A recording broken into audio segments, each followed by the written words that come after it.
আপনাকে আমি বলে রাখি, শুধু সেক্সুয়াল সম্পর্কটাই জেনা নয়, বরং ওই যে আপনি কথা বলছেন, ওই যে কফি খাচ্ছেন, হাতে স্পর্শ করছেন, চুল ধরছেন, জড়িয়ে ধরছেন, প্রেমপত্র লিখছেন, সবই জেনা টোটালি। এই প্রতিটা কাজ স্ত্রীর সাথে করলে প্রত্যেকটা কাজের বিনিময়ে নেকি পাবেন আপনি। আর এই প্রতিটা কাজ আপনি ওর সাথে করলে আপনি প্রত্যেকটা কাজের বিনিময়ে জাহান্নামের দিকে যাচ্ছেন।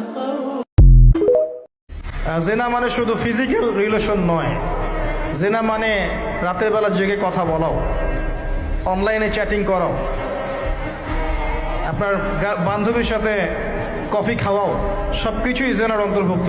এগুলো ছাড়তে পারলে আল্লাহ পাক আপনার দোয়া কবুল করবেন। ওইভাবে যে 3জন ব্যক্তি গুহায় আটকা পড়েছিল, মনে আছে? গুহার মুখের মধ্যে একটা পাথর এসে গেল, সবাই বলছে আজকে আর বাঁচার বুদ্ধি নাই, নিজের আমল দিয়ে আল্লাহর কাছে বাঁচতে চাও।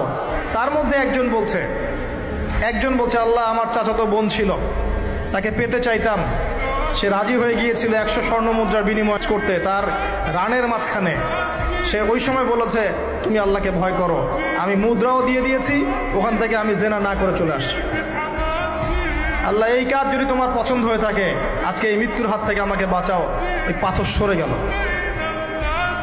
এটা দলিল দিলাম, জেনা ছাড়তে পারলে আপনার দোয়া, যে কোনো দোয়া আল্লাহ কবুল করবে ইনশাআল্লাহ।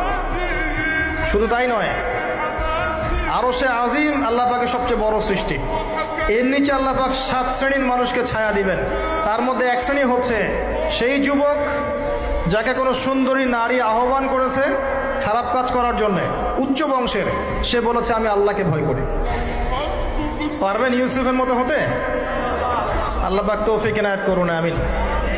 আপনি জেনা থেকে দূরে থাকেন, আল্লাহ পাক আপনার ঘরে খাদিজা রাদিয়াল্লাহু আনহার মতো মেয়ে দিবে ইনশাআল্লাহ। আপনি 10টা ঘাটের পানি খেয়ে আসবেন, দেখবেন এমন বউ আল্লাহ কপালে জুটাইছে, সে মাশাআল্লাহ 20 ঘাটের পানি খাওয়া। হ্যাঁ, কিফাউন কিরাম, আল্লাহ পাক একদম দুনিয়াতে ইকুয়ালি ডিল করেন। আল্লাহ পাক আপনাদের প্রত্যেকের পারিবারিক জীবনটা সুখী করুন, দোয়া করি আমিন। ইউসুফ আলাইহিস সালাম তারপরে এগিয়ে চললেন, প্রত্যেক আকাশেই মারহাবা মুসাফা হচ্ছে এবং সালাম হচ্ছে। 4র্থ আকাশে নবী সাল্লাল্লাহু আলাইহি ওয়াসাল্লাম দেখছেন ইদ্রিস আলাইহিস সালাম। ইদ্রিস আলাইহিস সালামের কথা সূরা মারিয়ামের মধ্যেও আছে, পড়ে দেখবেন।